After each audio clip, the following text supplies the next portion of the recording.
It took almost 5 months, but Catalonia has at last chosen a new regional president.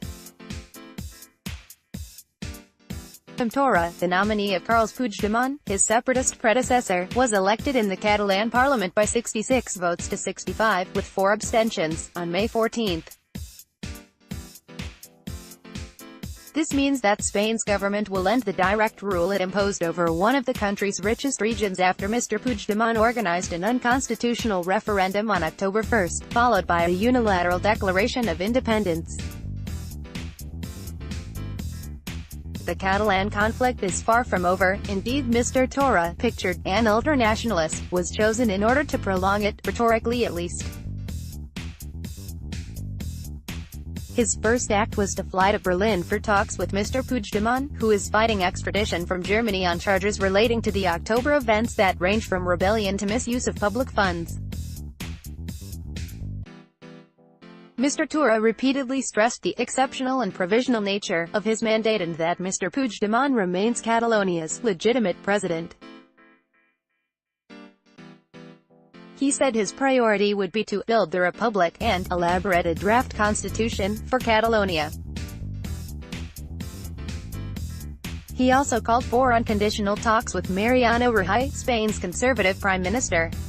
That was cautiously accepted by Mr Rajoy. Get our daily newsletter, upgrade your inbox and get our daily dispatch and editor's picks. A meeting of minds is not close. Over the past 2 years, the only thing the Catalan separatists have wanted to talk about is a referendum on independence. Their other priority now is the freeing of 9 political leaders jailed pending trial for flouting the constitution in the independence drive.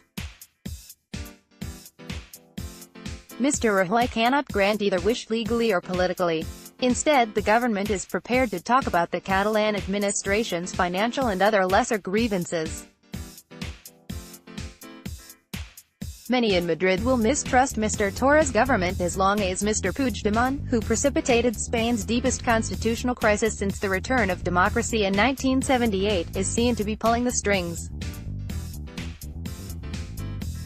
Albert Rivera, the leader of Ciudadanos, a liberal party that leads in many opinion polls, called on the government not to lift Article 155, the constitutional clause under which Mr Rajoy dissolved Mr Puigdemont's government last autumn and called the Catalan election.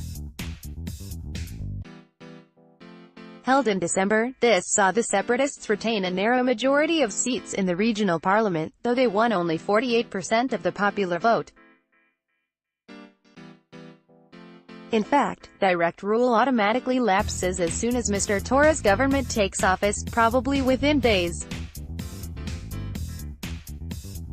But Mr Rajoy warned the separatists that Article 155, never previously used, is now a precedent and a procedure, and that, if necessary, it will be reimposed on Catalonia. For that he has the backing of Pedro Sánchez, the opposition socialists leader, as well as Mr Rivera. Government sources have said that they may still exercise control over the finances of the Catalan administration. Mr Torra must walk a fine line. The separatist project foundered last autumn when confronted with harsh reality. Independence has never enjoyed majority support in the opinion polls.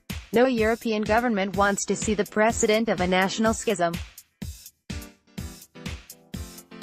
Businesses took fright, with more than 3,000 companies moving their legal domicile outside Catalonia. These setbacks, and the jailings, prompted divisions in the separatist camp. Mr Puigdemont, from his voluntary exile, wants to keep up the pressure on Mr Rajoy. He 3 times proposed candidates for president whose investiture was thwarted because they were in jail or abroad.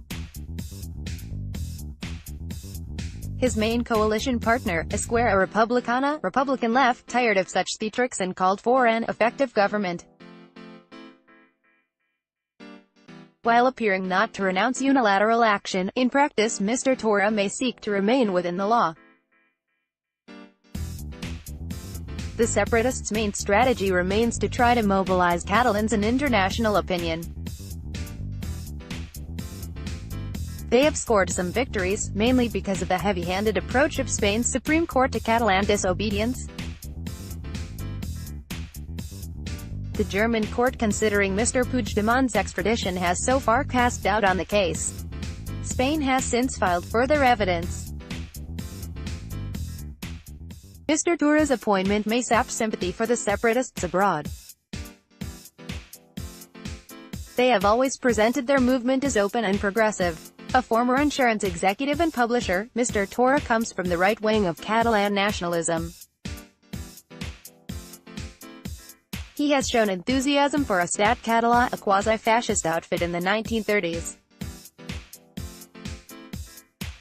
He has also expressed a visceral hatred of Spaniards. In 2012 he wrote that those who live in Catalonia but do not embrace its culture were carrion eaters, scorpions, hyenas, wild beasts in human form. This week he apologized for these and other statements. Still, they are a propaganda gift to the opponents of nationalism. How long Mr Torra's government may last and to what extent he will be his own man is unclear. Mr Puigdemont has suggested a fresh election in December. What is clearer is that Catalan society remains split down the middle.